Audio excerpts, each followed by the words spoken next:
Hey, Tim, I have some Graviflyer stuff I can update folks with. Yeah, okay. Well, Mr. Jarod Yates, then go for it, sir. All right, let me get some screen sharing going on. Here we go. So we have been working, unfortunately, Charles Crawford, the doctoral student who has been kind of heading up the whole thing from the get-go, was unable to make it today, so I'm going to present in his stead. We've been working with retired Boeing engineer Mike Gamble, and he has been giving us some great calculations and models. He's still working on the MATLAB model for the Graviflyer.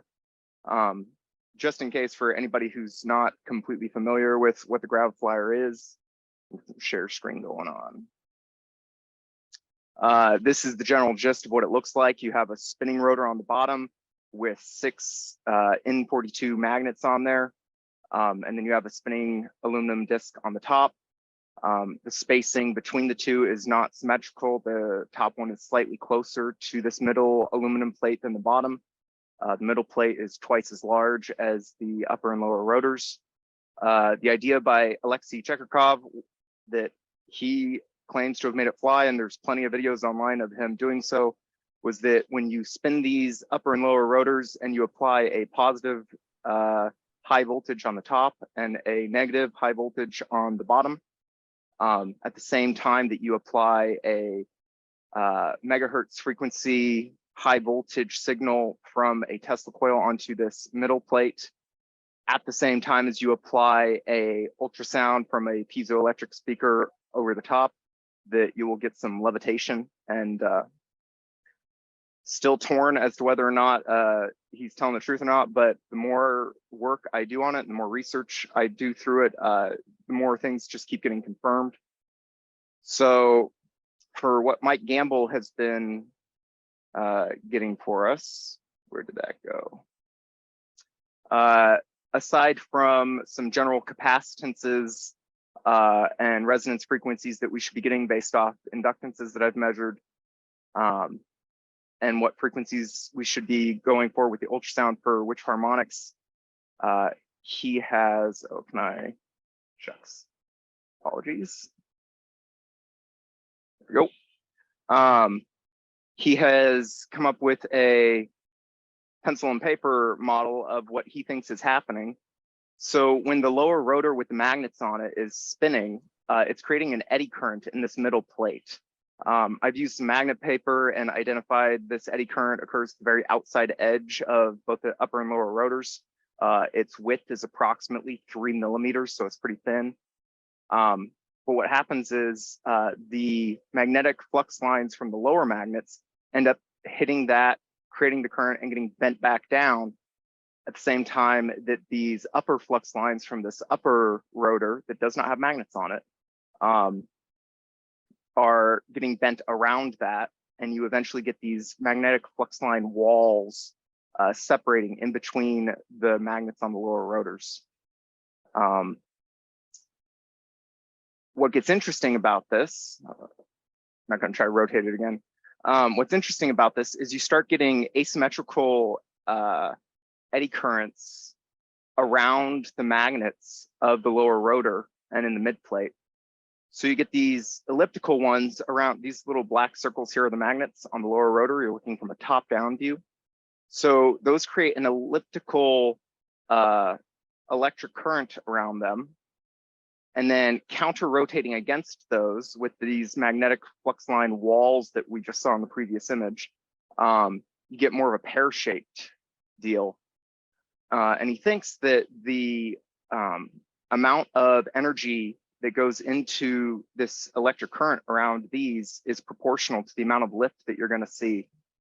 Additionally, he has been able to figure out that he thinks that we're working in the third resonance mode, which means that the whole reason for that ultrasound in Alexei's instructions, you don't leave the ultrasound on all the time. You just pulse it on and off. And he thinks the reason for that is because you're hitting that plate to bang it from the first primary resonance mode into the third resonance mode. So 6 magnets, third resonance mode, you get 18 of these little toothed magnetic gears on here. So with some actual testing, I just did some testing yesterday and found some pretty useful data from it. It turns out that once you get everything in resonance, you get these really big back EMF spikes going back into the Tesla coil. So off the Tesla coil, this is a 10x probe here, reading it at about 2,800 volts. These spikes of these back EMFs that I'm getting, first off, they are directly related to the hum of the resonance of the upper and lower rotors. So as the eddy current in the mid plate is changing in intensity, it causes the speed of the rotors to speed up or slow down because it's creating extra drag on them that is not constant. I had an interesting result a few months ago that has been one of the better interesting results we've had trying to reproduce this, where you speed up the lower rotor to the point where the whole thing wants to start auto rotating because of all that drag. And then by only adjusting the Tesla coil frequency, I was able to get it to start counter rotating, which let me know that there was something going on with that eddy current in the mid plate. So by getting everything tuned in, it took many hours. I now understand why Alexei has to spend 2 hours every time he wants to get it to fly. It is very fine tuning of many parameters. But anyways, when those upper and lower rotors are in resonance, the resonance usually isn't ever perfect because you're running them at different RPMs. There's more mass and more drag on the bottom rotor than there is on the top. So his claim was that you run the bottom rotor at 2,500 RPMs and the top rotor at 3,000 RPMs. I think he was using weaker magnets, which is why he was able to get it going faster. We're using much stronger magnets, so the speeds are lower. So mine is more around 1,100 RPM on the bottom and like 1,500 plus or minus 200 on the top. And that plus or minus 200 is because those are the different resonance modes. So I can go into a higher mode or a lower mode with that top rotor without causing too much difference in drag. Just starts making it jump around more because it starts making that eddy current create much stronger back EMF at those higher upper rotor speeds. Anyway, so the average, as you can see of these, the average intensity of these back EMFs is approximately 2x what the primary Tesla coil output is. But when I got it tuned as good as I could, where you see how these are kind of moving forward, that's because one was going slightly, the top rotor was going slightly faster than the bottom, or if I slowed down the top rotor so it was going slightly slower, then these would be going backwards. Their forward or backward propagation was also somewhat related to the Tesla coil frequency. Their duration was also strongly correlated to the Tesla coil frequency. But the coolest part was when I was able to get it above 2x. So I don't know if I caught it on camera or not, but you see we are getting average of 2x. The highest peaks though that I got were 2.5 plus. So we're at like 3 kV. I got spikes of above 8 kV when I got everything super tuned, but of course it's very difficult to maintain it at that very tight tuning tolerances. Anyways, that's about all I got for what I've been experimenting with. On Charles's side, he has been doing Jeremiah Pop's Tesla coil circuit, which is supposed to have even stronger output. I tried 2 different ways of reproducing that circuit and wasn't able to get good outputs on it. So I think he has managed to get good outputs on it. He's just trying to get time available to actually do the testing. Anyways, that's about what I got.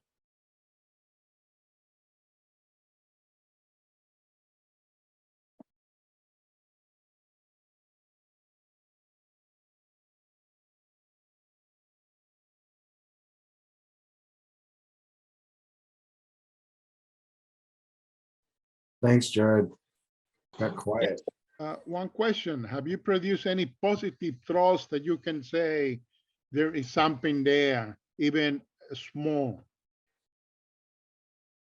Yeah, so I have Todd a few months ago gave us a great little mini project of his load sensor that's super sensitive. Oh, Charles, you made it. I'll let you go here in just a second. The load sensor that he made, I got all the parts for it. I haven't built it yet. Due to the vibrations, it is very difficult to tell. During my testing yesterday, I kept trying to, like, just with my finger or with like a stick, try to like push the thing around as it was in that super resonance mode to see if I could feel any gyroscopic forces, any, anything. Am I getting it? Does it feel lighter?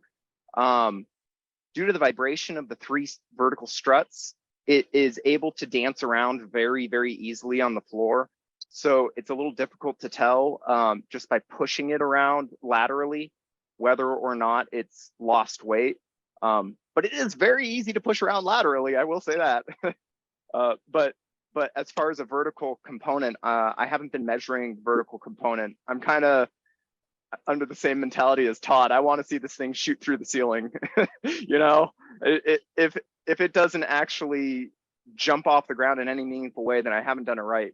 Alexei claims that he managed to be able to, it took him many years, but once he got the tuning concept down, he was able to get it to first tip over and then start jumping around a little bit, and then eventually getting it to the point where it would jump vertically up and then back down.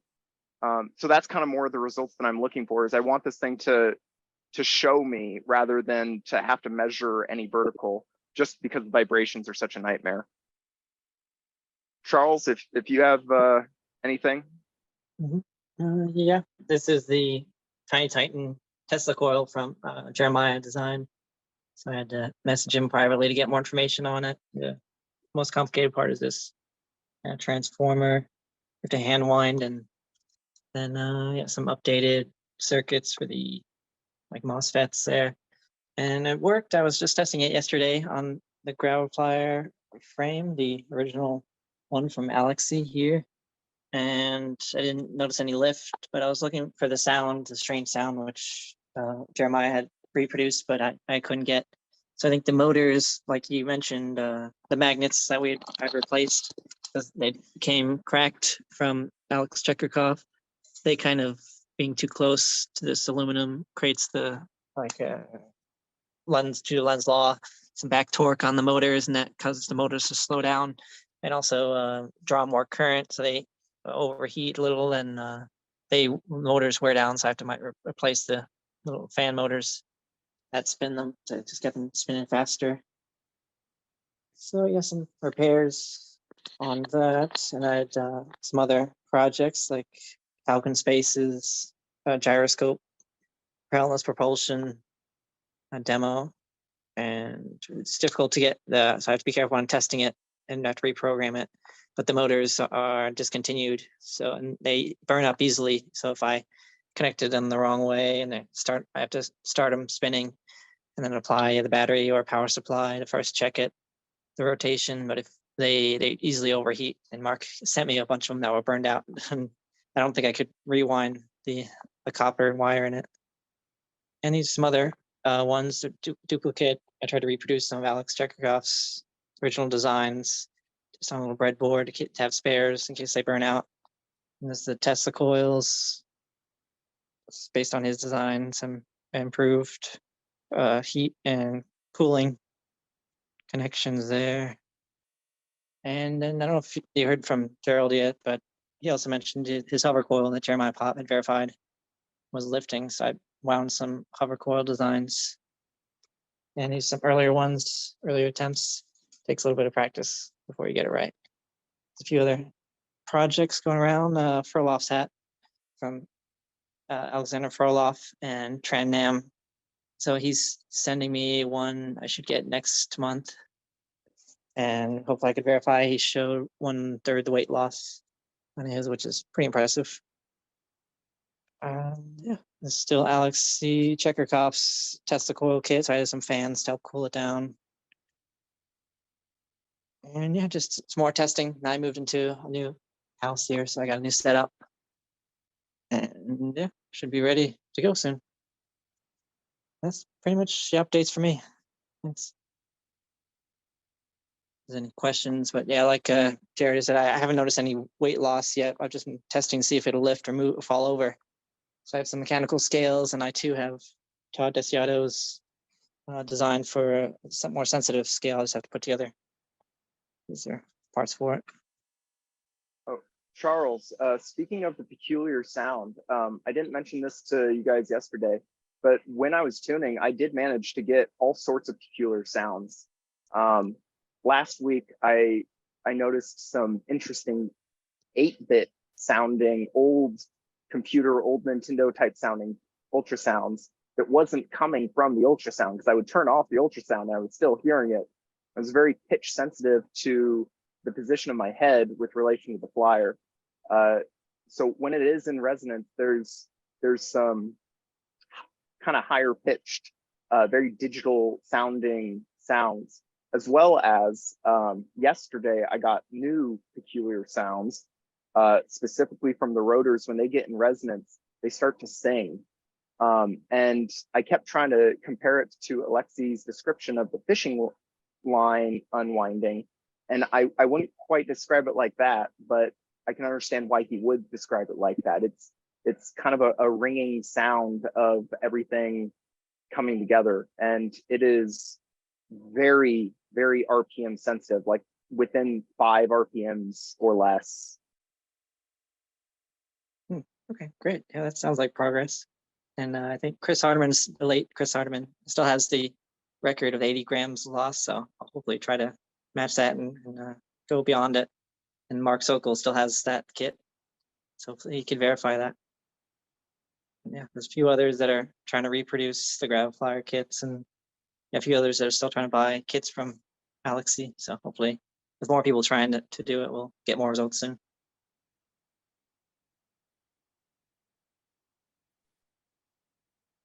Yeah, based on the presentation I did on the Graviflyer a while back, moving air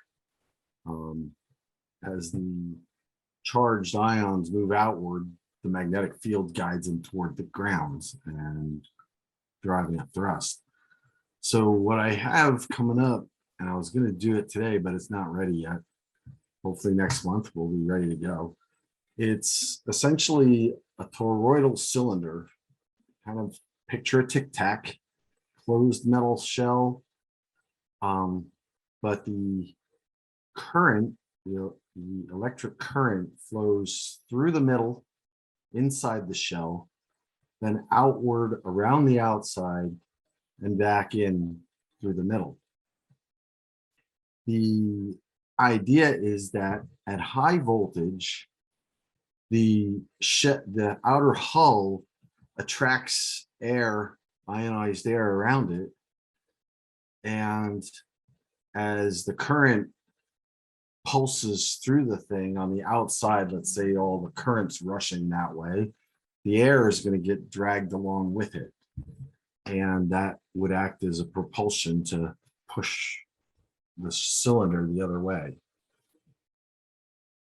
So I've been doing a lot of work building this and thinking about it theoretically.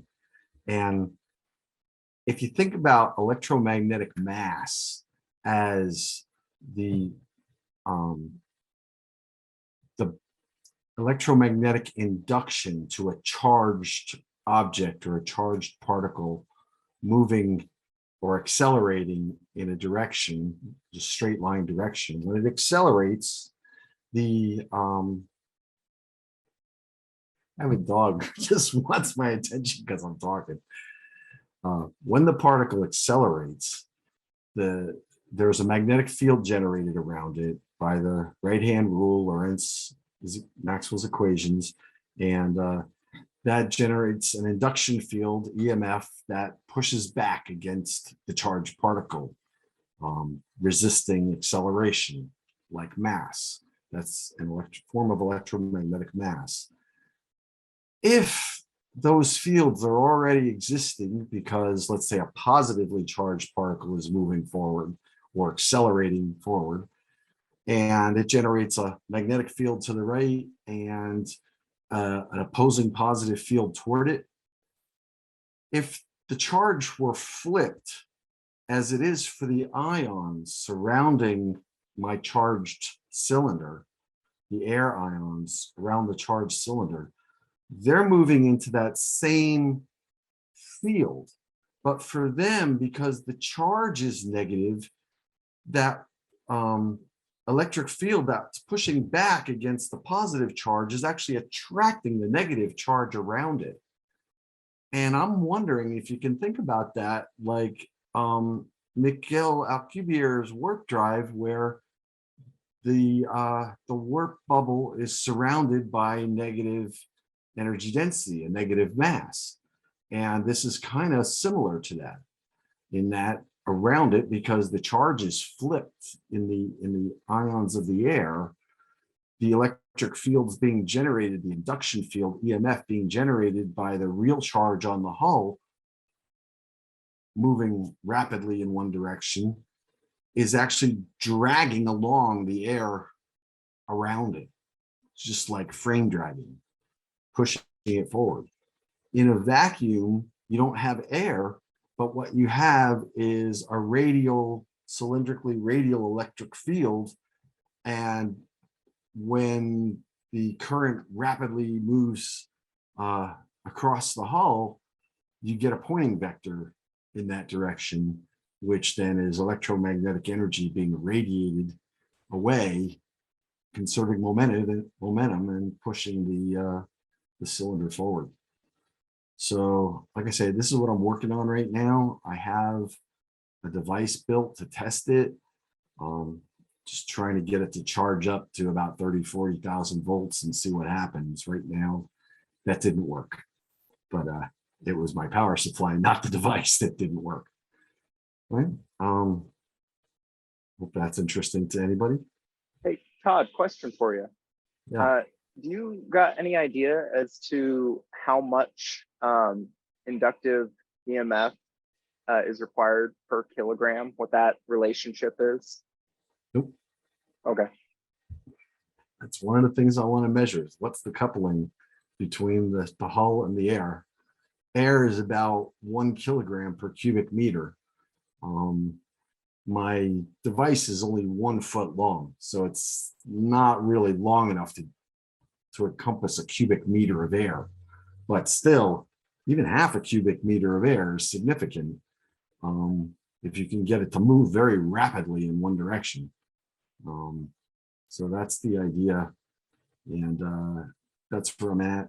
I just need to get a power supply that'll charge these capacitors up and let them discharge and see if the thing jumps off the table. Okay, sorry about the chaos, guys. Trying to figure out our Okay, schedule. Yeah, the usual APEC chaos. You know what? I want to give let's everybody give, huh? Well, I just had some questions for Todd if you want. hold on just a sec. Everybody, let's give Jarod an applause first before we forget. Jarod, thank you, sir. I did not want to neglect you. I did not want to forget. If you have questions for Todd, we will wait before we applaud for Todd. Mark, what's up?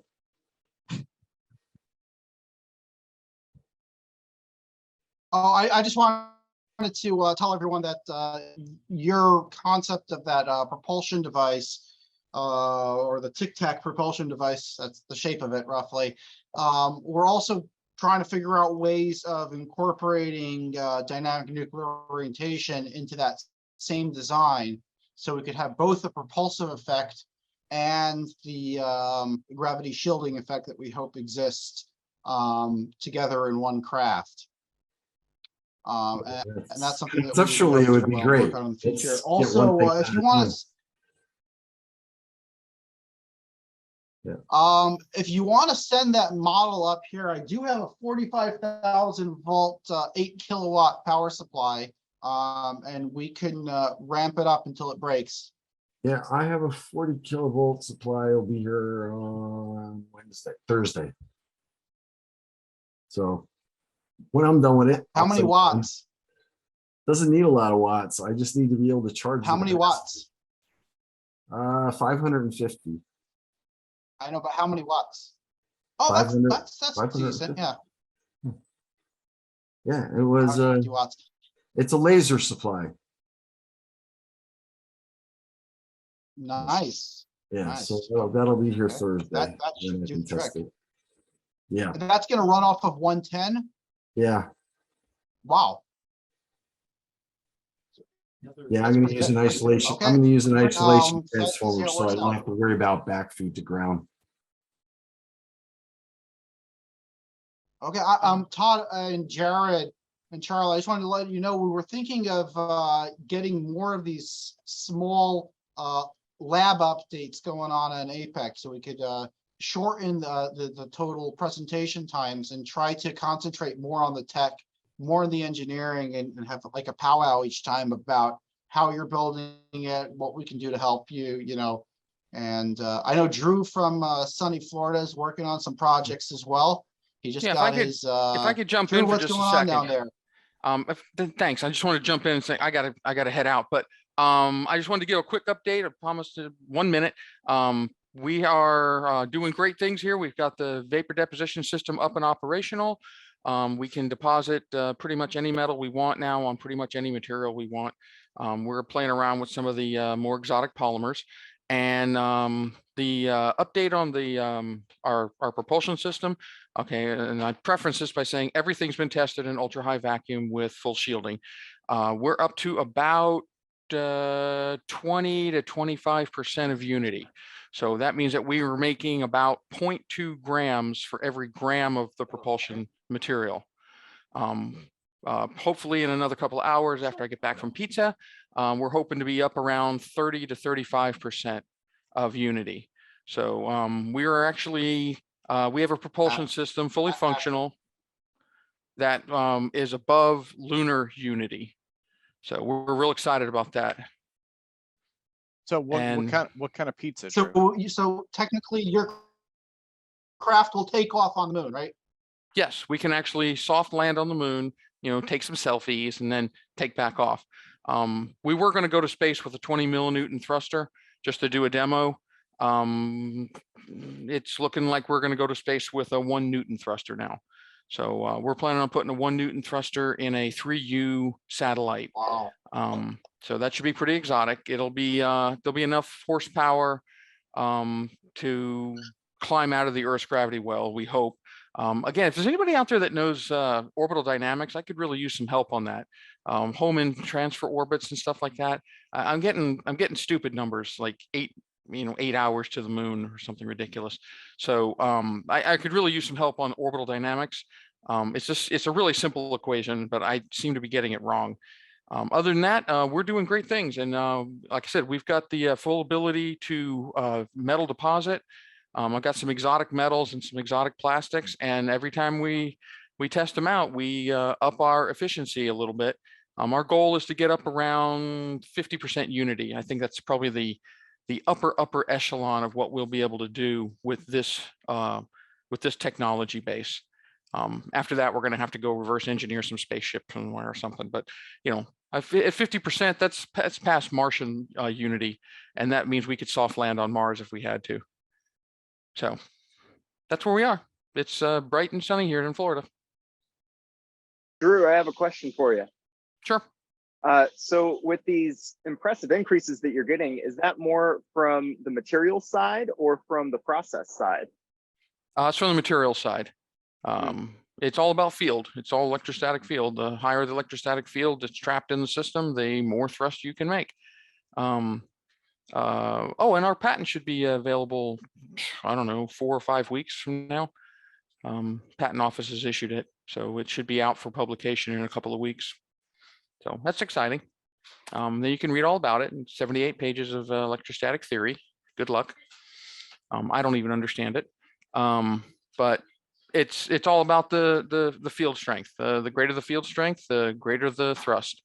The materials, we started with what we could get, commercially available materials, and then we moved to non-commercially available materials, and then we moved to metamaterials, and now we're making our own metamaterials. And it's frightening that we're actually having success in this, because I don't know anything about it. So it's absolutely terrifying that you can make stuff that doesn't exist commercially, and we're putting it in the same test article. And every time we do it, we just amp up the efficiency a little bit. And like I said, we've climbed up from 0.1. We were at about 10% unity. That's, thrust, grams of thrust, or grams of displaced weight, 4 grams of thruster. Now we're up to about 0.2, 0.25. Hopefully we'll be at about 0.3 tonight. I got very high hopes for this new material. Drew, is there any way we can get you to do a presentation here on APEC? I mean, No. now that you have your patent out. No. Maybe Charlie, you might be able to talk him into it. He might give a physics presentation. But no, the engineering doesn't, we don't do that. You can come visit, sign an NDA. I here- don't know, I'll We're sign here a in sunny DA. Florida. Well, wait a minute. I did have a question though that Drew wasn't able to answer. Don't worry What- about it. I know how to. What What's up? kind of pizza, Drew? figure it out. Oh, it's amazing. It's called, it's called Warp Drive Pizza. They make a specialty pizza. It's basically a Sicilian pizza with breadsticks, or with garlic knots down the center and breadsticks on the other side. And it's in 4 different quadrants. It's amazing. We have white pizza on one quadrant and pepperoni on the other, and sausage on this one and onion on the bottom, because the wife doesn't like See, that. it was worth asking. It was Warp worth. Drive Pizza. Okay. If you're ever up in this area, like the Bellingham area, there's one called Coconut Only in the Kenny's up Delta here. Quadrant. There's one called Coconut Kenny's, and they've got amazing pizza. They have a Thai Bellingham? pizza. Bellingham, like in Washington State. Yeah. Yeah. Okay. Coconut Kenny. Yeah. They may have in Seattle too. So if you're ever in that area, Coconut Yeah. Kenny's. Yeah. Well, I work for Blue, so every once in a while they punish me and make me go up to Kent. So I'll be in your area sometime, probably soon. So sorry, Drew, what part of Florida are you at? East Central, 30 miles north of the Kennedy Space Center. I Oh, will cool. remember Warp Drive Pizza though. I'll remember Yeah. that just in Yeah. case. Yeah, when you come down here, man, we will have, so I will take you to my favorite pizza place and I will buy you the best pizza in the universe. It's amazing. Hey, Right. Drew, 2 questions for you. The first one from Harold was, do you have a patent number Yes.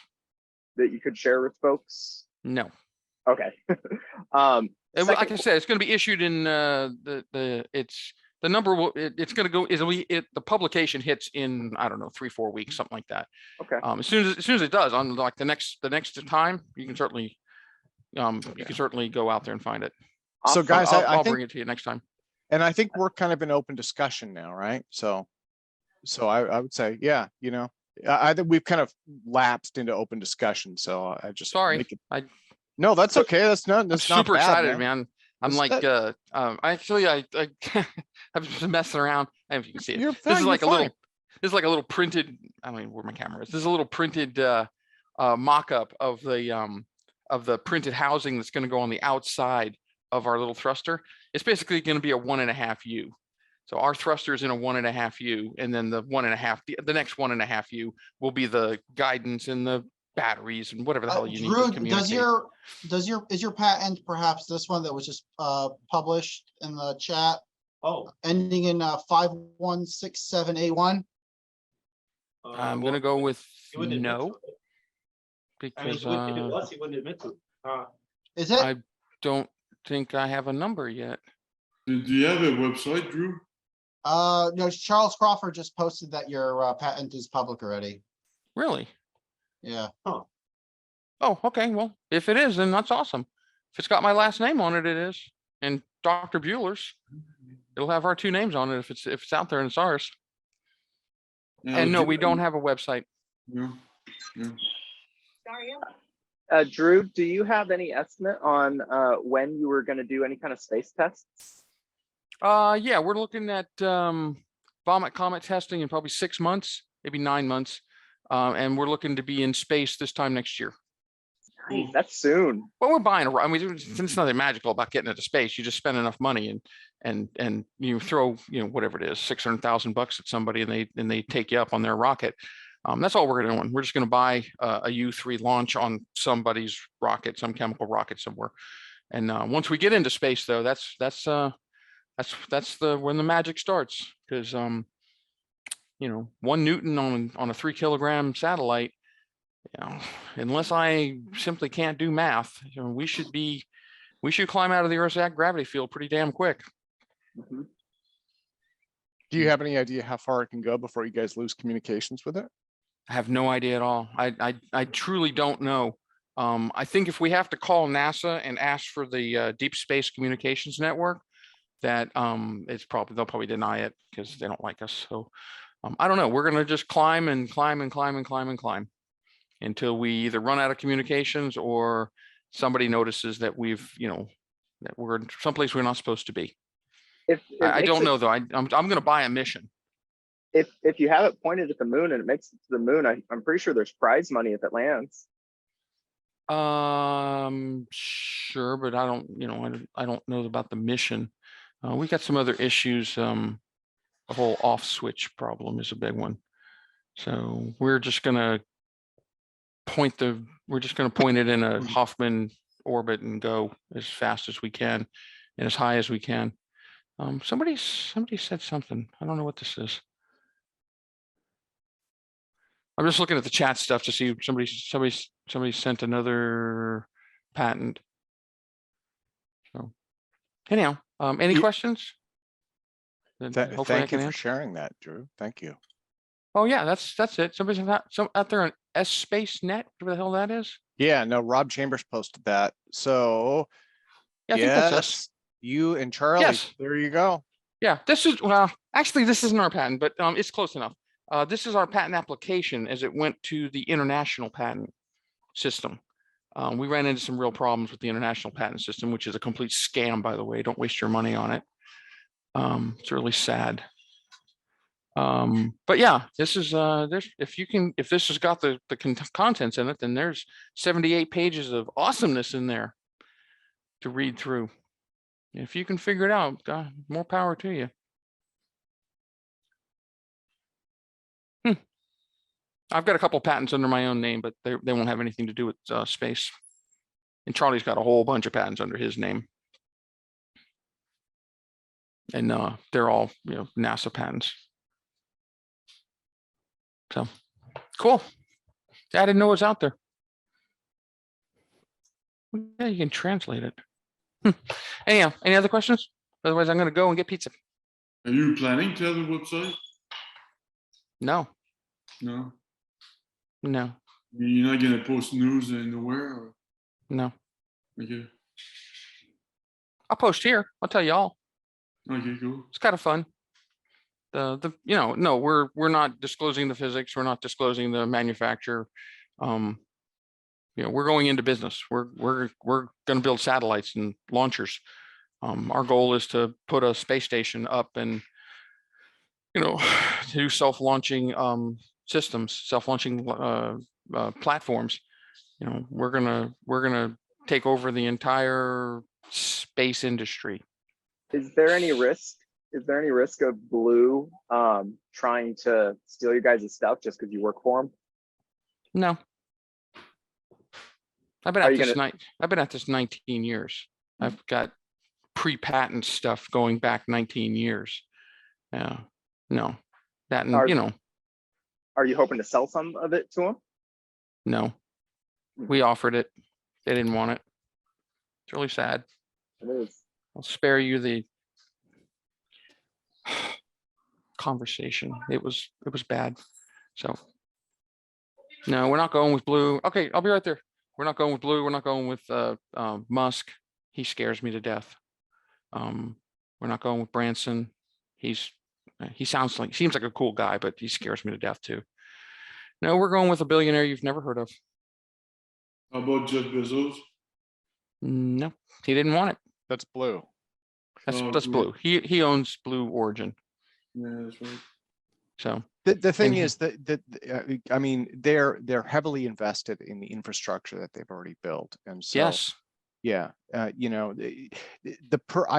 way that I view this is, and I'm a little bit different than a lot of folks, but yeah, the existing space infrastructure is all chemical based, and they're not looking to change that in the foreseeable future. And the reason is that they have business goals and objectives, and they need to be able to basically they need to be able to work things in reverse, and you can't do that with research and development, and that's Right. fine. That's fine. So what'll happen is, and this is where Tesla is, it'll end up, your stuff as it develops and matures, or any of the stuff in this area, it will displace the existing status quo, and that'll happen over time. And then the existing status quo may or may not choose to embrace it, and they may or may not choose to go out of business. So, Yeah. you know, and Tesla is a perfect example of that, right? Where, you know, I mean, mainstream auto has known for years. They've been, you know, Tesla is not new now. They've been making these cars for 20 years, and they've been, I mean, they've been on the market. They've been making an impact for at least a decade. Mainstream auto industry just ignored it until it was too late. And that's what'll Yeah. happen with the chemical rocket industry. Every They'll major just- technology that's ever come into vogue has taken 20 to 30 years. I mean, electricity, telephones, televisions, you name it, airplanes, everything, 20 to 30 Yeah. years for society to catch up, or whatever, for to be making money. So, you know, 20, 30 years from now, I'll be dead. I'm not going to make it that long, but it's going to be a blast for whoever's around, because, you know, we're going to have flying cars and floating cities. And I know it all sounds silly, but you have no idea how cool this is, what's coming. So either way, I got to go, guys. It's been a blast. I'm super charged on all of the physics and stuff I heard today, and I'll catch up with you next month. Thanks, Drew. Take it Have a great easy. day. Bye. Okay, so yeah, I guess we're in open discussion. It's only 3:30, so this is a super short conference today, but open discussion it is.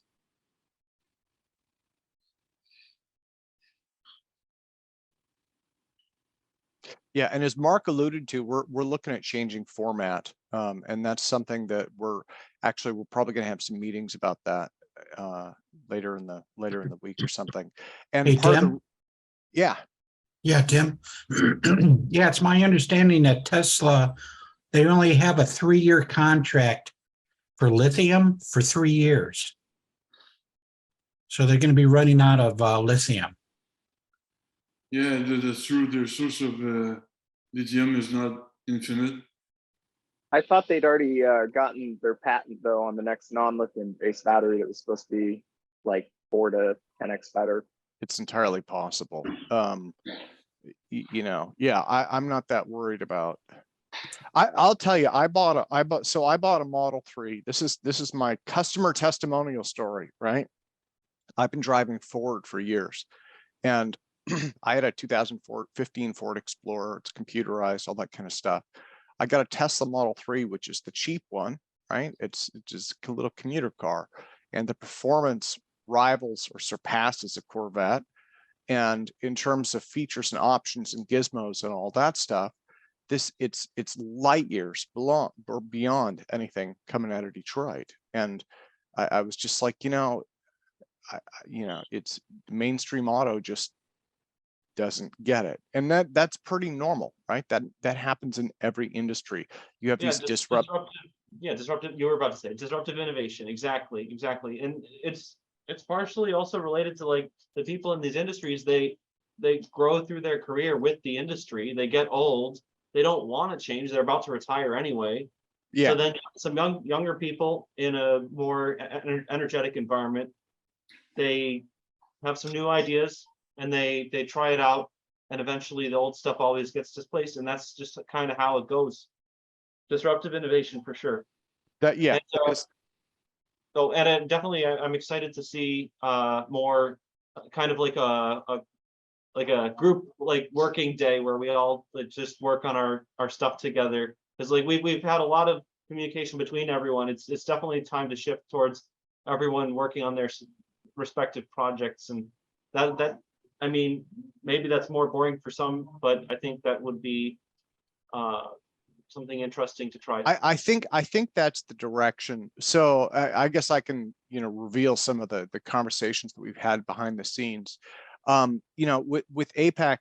So next month is our 2-year anniversary of the APEC conference, and we've had one hell of a ride, you know. And when we started doing this during the pandemic, and you know, it's just grown and grown and grown. And we're really exhausting what the community is able to produce. And what I mean by that is we're able to present more and more rapidly than the innovators were able to come up with it. So we burned through all of these different ideas, you know, or as Jeremiah had said to me earlier, he said, we're on a fast train and we're running out of track. And so it probably, in terms of changing format, what's best is to focus on the builders. And, you know, so we could just do builders and then do open discussion rather than trying to have presentations every month. Because, you know, like Phil's presentation and Jeremy's were really the last two that I was able to pull together. Now I have another 5 or 10 people who were like, yeah, I can do something, but it's going to be, you know, 2 months, 6 months, whatever. I'm like, okay. And this, it's been kind of a constant struggle. I would say for probably the last 6 months, it's been iffy. Like, am I going to be able to find people to present? And again, this is not a failure at all. It's a tremendous success. You know, when you think about all of the major firsts that this conference has had, I mean, there have been so many milestones, and we've been able to run through. I mean, just folks like Sandy Kidd. Remember, we had Sandy Kidd. I didn't know that he was still with us. You know, we just have all these amazing things that have happened. So I think it's probably well past time to change format and just start focusing on moving things forward, you know. And the other alternative as well is to have topic conferences on energy and as well as propulsion, other general topics, general physics, whatever else we can think of, maybe. Yeah, we can do that. Yeah. You know, and if you guys want to, I mean, if you want theory, you know, I'm doing interviews all week long on my little channel, but that's not propulsion stuff. I push all the propulsion stuff towards the conference, but you know, And it's good to have that focus too, but there's that's also limiting the amount of presenters we can find too. So, yeah. Yeah, Yeah. I mean, the challenge is, you know, we just, you know, we have a small core group of people that keep developing stuff and putting it out there. And then in terms of that larger community, there's always going to be work being done. The problem is, you know, it's just getting more of a challenge. So, Hey, Tim, do you have any more SCU guys lined up for your podcast? I'm going to work on Kevin Newth and Nice. Ooh, I have it lined up. Yeah, I'm going to talk to Michael Masters as well over UAPs, time travel. So